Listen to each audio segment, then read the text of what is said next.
Like and subscribe the channel. Bharat Pak सीमा पर तैनात एक युवा सैनिक अभिषेक रोज की तरह सुबह की परेड पूरी कर रहा था।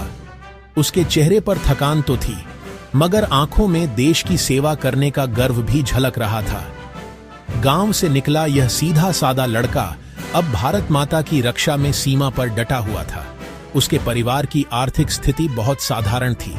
मां खेतों में काम करती थीं और पिता छोटे से व्यापारी थे। बचपन से ही अभिषेक का सपना था कि वह फौजी बने और देश की सेवा करे। कई कठिनाइयों और परिश्रम के बाद वह भारतीय सेना में भर्ती हो गया। एक दिन सीमा पर अचानक गोलियों की आवाज गूंज उठी। दुश्मन सेना ने सीज फायर का उल्लंघन किया। अभिषेक बिना डरे अपनी टुकड़ी के साथ मोर्चे पर डट गया। गोलियों की बारिश हो रही थी, फिर भी उसने अपनी पोजीशन नहीं छोड़ी। उसकी बहादुरी और समझदारी से दुश्मन का हमला नाकाम हो गया। लड़ाई के बाद उसके कमांडिंग ऑफिसर ने उसे शाबाशी दी और कहा, सिपाही अभिषेक, आज तुमने साबित कर दिया कि भारतीय सेना का हर जवान देश के लिए जान तक कुर्बान करने से नहीं डरता। अभिषेक की आंखें नम हो गईं, मगर होठों पर गर्व की मुस्कान थी।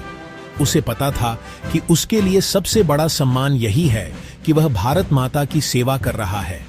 उसकी कहानी इस बात का प्रतीक है कि एक साधारण परिवार से निकालकर भी कोई नौजवान देश की रक्षा में महानता हासिल कर सकता है। भारतीय सेना के हर सैनिक की तरह अभिषेक भी यही संदेश देता है, जान है तो जान जाए, मगर वतन की इज्जत पर आंच न आए।